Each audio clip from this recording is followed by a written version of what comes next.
This is the tragic story of Junko Furuta, a Japanese high school student who suffered horrendous abuse at the hands of 4 young men, led by the ringleader Hiroshi Miyano, who has become infamous for its cruelty and inhumanity. Junko was held captive, treated as a slave, and endured relentless torture that surpassed the comprehension of most reasonable individuals. The boys subjected her to unimaginable pain and suffering, ultimately taking her life in an attempt to free her from her torment. This case remains one of the most brutal and horrifying instances of criminal behavior, and we approach it with the gravity and solemnity it deserves. In 2004, an independent Japanese movie named Concrete Encased High School Girl Murder Case was created, taking inspiration from the harrowing true crime story of Junko Furuta's murder.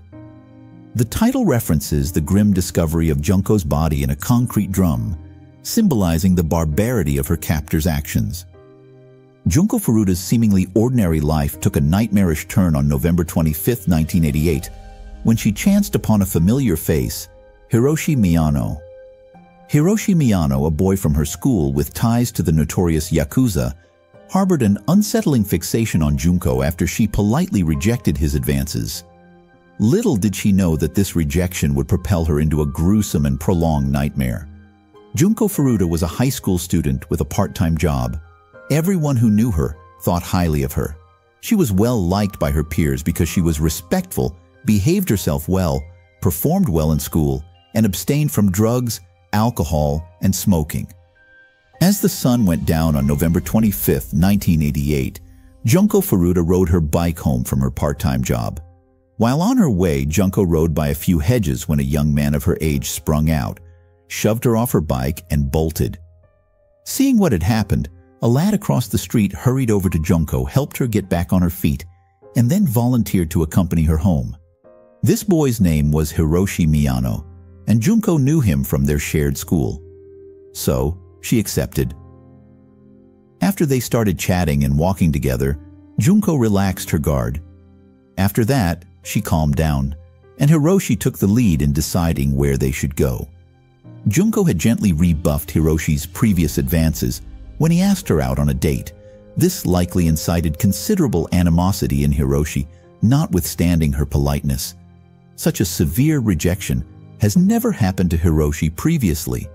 Being well-liked, popular, and not shy about flaunting his ties to the Yakuza, he had it all. He was both well-known and feared by everyone. Unlike Junko, though, something about Junko being the first female to ever reject Hiroshi likely set off a chain reaction in his brain that made him desire her. The time is rapidly approaching dawn. Hiroshi began to consider his options for the future with Junko, whom he still had in this hotel room. The complete narrative, including everything Hiroshi had done to Junko, was relayed to his buddies when he called them.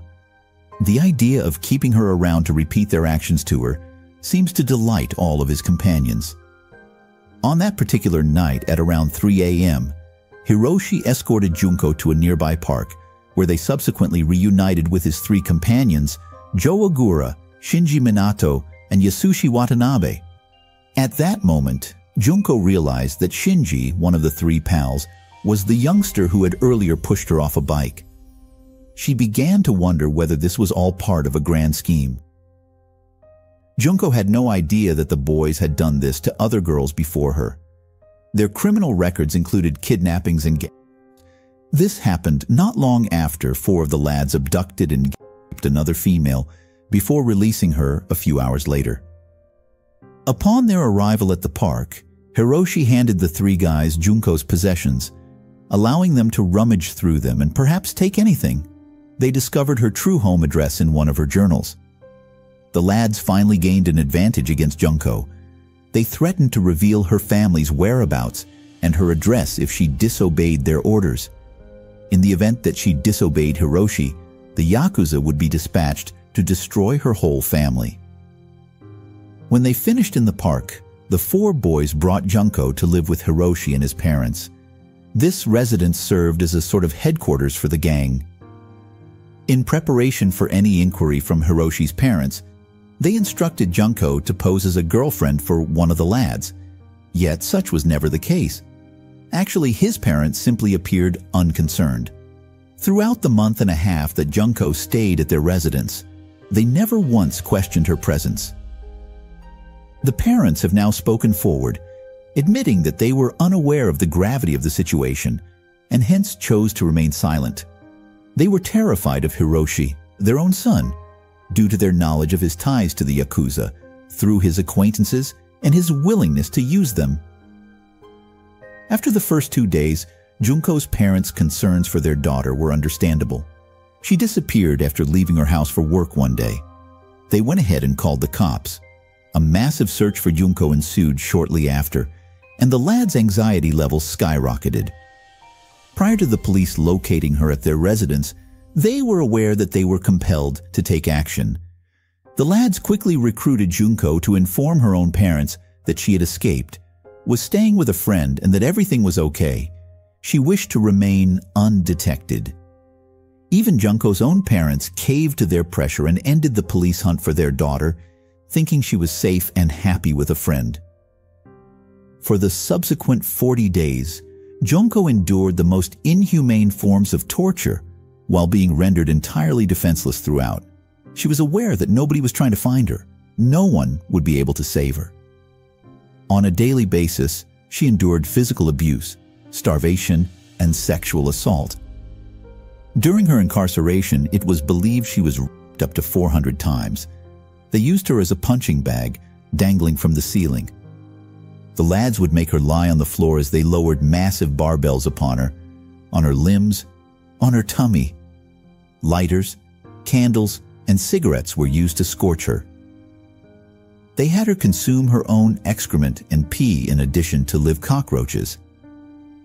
When Junko was unable to breathe normally due to a bloody nose, one of the lads would hold her head firmly on the concrete floor, and another would repeatedly hop on it. They subjected Junko to more forms of sexual abuse, including making her masturbate in their presence and putting items into her vagina and anus, sometimes simultaneously. Inside her, they would light fireworks, scissors, a light bulb, and an iron rod. They pierced both of her nipples and disfigured her vagina, clitoris, and eyelids. They used pliers to remove her left nipple entirely. A week or two later, the 4 lads started bringing their other friends over to the house to join in on the torment, with 2 boys called Tetsuo and Koichi standing out. Similar to the other boys, these 2 sexually molested and assaulted Junko. Although Koichi still took part, he needed to be forced into it, in contrast to Tetsuo's apparent willingness. As soon as Koichi returned home that day from visiting Hiroshi, his conduct became strange and troubling.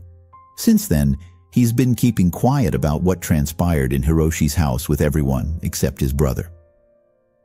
After his brother informed their parents, who informed the police, 2 policemen visited Hiroshi's residence to investigate the allegations of confinement and torture against Junko Furuta.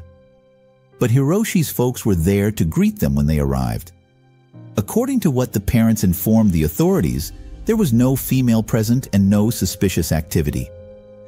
The police, however, turned down the request to investigate the home on the grounds that the invitation itself proved there wasn't a child being held hostage and abused there. The cops reasoned, if we're simply going to go in there and find this girl, why would they be so confident in inviting us in?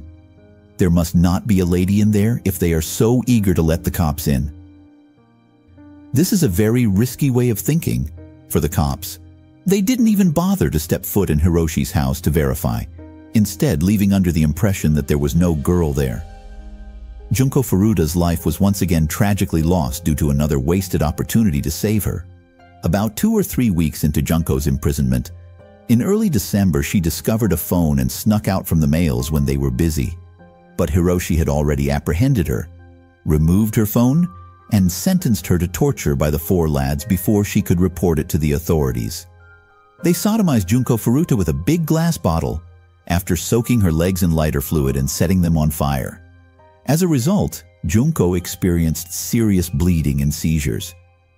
She was believed by the lads to be acting as if she were trying to get them to stop.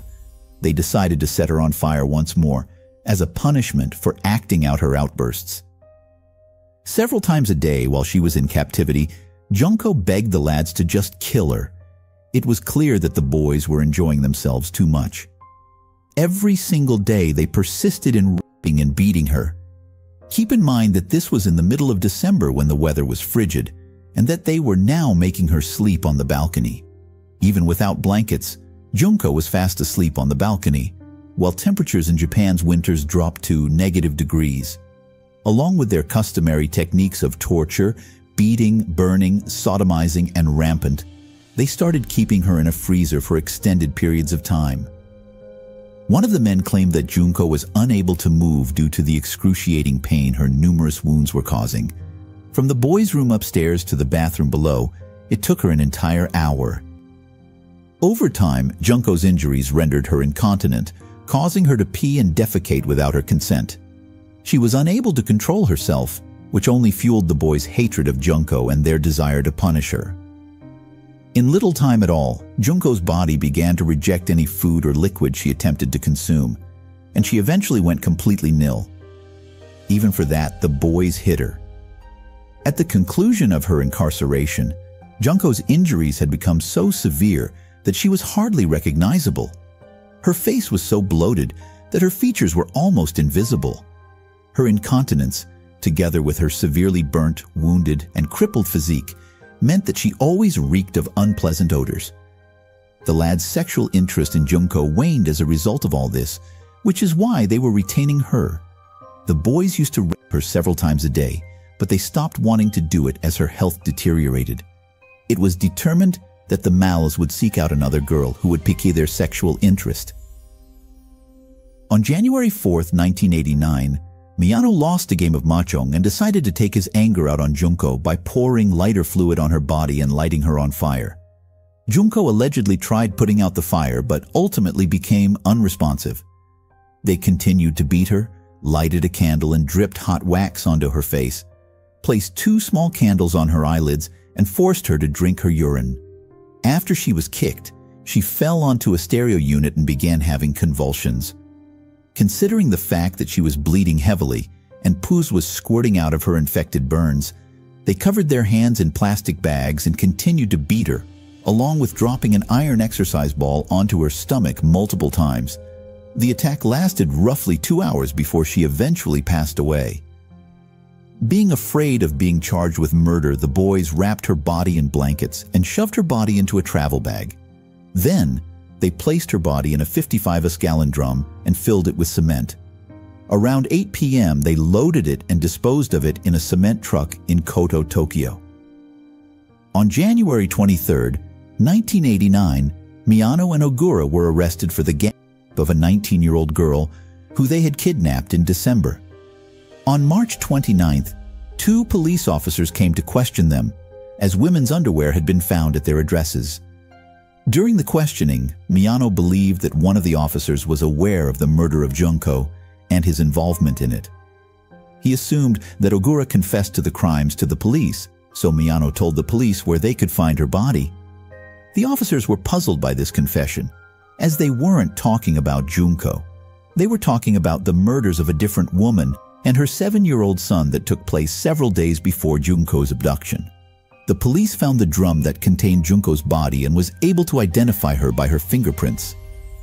On April 1, 1989, Ogura was arrested for another sexual assault and was subsequently arrested for Junko's murder. The arrest of Minato and Watanabe, along with Minato's brother, all followed. Several other people who had participated in the abuse and rape were also identified, including Tetsuo Nakamura and Koichi Ihara, who were all charged with rape after their DNA was found on and inside Junko. During her incarceration, she endured daily beatings, starvation, as many as 400 rapes, hanging from the ceiling and being used as a punching bag. She was made to consume her excrement, urine, and live cockroaches by the lads. Cigarettes, lighters, and candles were used to burn her, and she suffered terrible injuries from foreign items being stuck in her body. The lads gradually enlisted the help of other pals in the torturing, intensifying the horrors that Junko had to face. The boys were first allowed anonymity due to their age, even though the acts were serious. But news outlets found out who they were in the end, and the world knew their identities. The group's commander, Hiroshi Miyano received a 17-year jail term in July 1990. He received a 20-year sentence extension following a failed appeal. An appeal raised the sentence of another offender, Shinji Minato, from 5 to 9 years. The initial sentence for the third member, Yasushi Watanabe, was 3 to 4 years in jail. His original 5 to 7-year sentence was enhanced following an appeal. After serving 8 years in a juvenile detention facility, Joe Ogura was given a term of 5 to 10 years. He was granted parole in 1999. After that, he married and appeared to have a regular life for a while. But he was sent into custody in 2004 for beating a guy he thought was engaged to his wife. Joe Kamisaku became his new name once he was released. Junko Furuta's funeral was held on 2nd April 1989. One of her friends' memorial address stated, "Jun-chan, welcome back. I have never imagined that we would see you again in this way. You must have been in so much pain, so much suffering. We will never forget you. I have heard that the principal has presented you with a graduation certificate, so we graduated together, all of us. Jun-chan, there is no more pain, no more suffering. Please rest in peace."